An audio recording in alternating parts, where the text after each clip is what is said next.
ሁለታችንም 20 ዓመታችን ትክክለኛ ወንድ ነኝ ብላችሁ ታስቡ ከሆነ ከኮሌጅ ድሮፕ አውት አድርጌያለሁ። ልባችሁ ተሰብሮ ከሆነ እናታችሁ ቤት ሆናችሁ አሁንም ስራ ማሰሩ ከሆነ መስራት ባለብህ ሰዓት ካልሰራ መሳቅ ባለብህ ሰዓት ታለቅሳለህ። ለምትፈልገው ነገር ዋጋ የማትከፍል ከሆነ ለምታጣው ነገር በፍጹም እንዳታለቅስ፣ እንዳታዘን። ሰዎች ሲጨፍሩ አንተ ጸሎት አድርግ። ሰዎች ገንዘባቸውን ሲበትኑት አንተ ሴባ አድርግ። ልባችሁ ተሰብሮ ከሆነ እነዚህ ሁለት ምርጫዎች አሉ። ለምን ጎላችሁን እንደማታሳኩ ልንገራችሁ። አንደኛው ምክንያት አመታዊ ግብ ስለምታስቀምጡ ነው። እሱ ደግሞ በጣም ብዙ ታይም ያላችሁ ይመስላችሁና ዛሬ ተነስታችሁ ከምትሰሩ ቆይ ነገ አደርገዋለሁ ወይ ደግሞ የዛሬ ወር ጀምረዋለሁ የዛሬ 2 ሳምንት ጀምራለሁ እያላችሁ በጣም ብዙ ታይም ያላችሁ ይመስላችኋል። ሳታስቡት ያ አመት አልቆ ግን ተመልሳችሁ ወይ መስከረም ላይ ወይም ደግሞ ጃንዋሪ ላይ ተመልሳችሁ ስትሄዱ ምንም ሳታሳኩ እንደ አዲስ ሌላ አመት ጀምራችሁ ማለት ነው። ትክክለኛ ወንድ ነኝ ብላችሁ ታስቡ ከሆነ እነዚህ 3 ባህሪዎች ይኖሯቸዋል። አንደኛ፣ ለሁሉም ነገር ህይወታችሁ ላይ ለሚፈጠሩት ነገሮች ተጠያቂነት ትወስዳላችሁ። አሁን ያላችሁበት ቦታ ላይ ያላችሁበት ምክንያት የራሳችሁ ስህተት እንደሆነ ወይም የራሳችሁ ጉድለት እንደሆነ ራሳችሁ ትነግሩታላችሁ።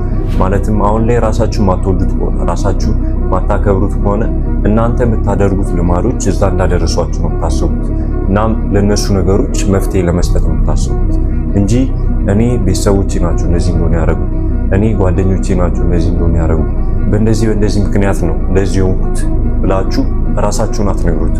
ለሁሉም ነገር ኃላፊነት ወስዳላችሁ። ሁለተኛ ደግሞ ወዲያው በሚያስደስቱ ነገሮች አትታለሉ። ሶሻል ሚዲያ ላይ ጊዜያችሁን አታጠፉ፣ ጌሞች አትጫወቱ፣ ፊልሞች አታዩ፣ ራሳችሁን አታረጉ። በእንደዚህ አይነት ወዲያው በሚያስደስቱ ነገሮች አትታለሉ። ለምን? እነዚህ ነገሮች ወዲያው ያስደስቱና ወደፊት እንደማይጠቅሟችሁ ስለምታውቁ ወደፊት ለሚያስደስታችሁ ነገሮች ብቻ ጠንክራችሁ ይሰሩት። ሶስተኛ ደግሞ ሁሌ የምታሳድዱት ነገር አላችሁ በህይወታችሁ ቀላል ማለትም ጤናችሁን ለመጠበቅ ስፖርት ትሰራላችሁ፣ እውቀታችሁን ለማስፋት ታነባላችሁ፣ የተለያዩ የሚጠቅማችሁ ነገሮች ታደርጋላችሁ፣ ወደፊት ህይወታችሁን ለመገንባት አላማችሁ ላይ ትሰራላችሁ። ሁሌም የምትሰሩት እናንተ ይጠቅመኛል ብላችሁ የምታስቡትን ነገሮች እና እናንተ ትክክለኛ ወንድ ያደርገኛል ብላችሁ የምታስቡትን ነገሮች ሁሌ ትሰሩበታላችሁ። እናም ከዛ አላማ የሚያስተጓጉላችሁ ነገሮች ቦታ ሰጡ። ሁለታችንም 20 ዓመታችን የዛሬ 3 ዓመት በፊት ህይወታችንን ለመቀየር ተነስተን አሁን ያለንበት ቦታ ላይ ደርሰናል። ሁለታችንም የተገናኘነው ህይወታችንን ለመቀየር በምንሄድበት ጉዞ ላይ ነበር። እኔና እሱ የተገናኘነው የዛሬ 3 ዓመት ነበር።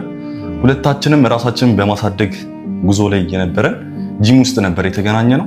ከዛን ቀን በኋላ ራሳችንን ለማሻሻል እርስ በርስ ፑሽ ስንደራረግ ነበር። ሰልፍ ኢምፕሩቭመንት የሚለውን ነገር የዛሬ 4 ዓመት አካባቢ ነበር ፊገር አውት ያደረግነው ያወቅነው። ከዛን ቀን ጀምሮ ከሱ ጋርም ከተዋወቅን በኋላ ራሳችንን በብዙ ቻሌንጅ ያስኬድን ራሳችንን አሳድገናል።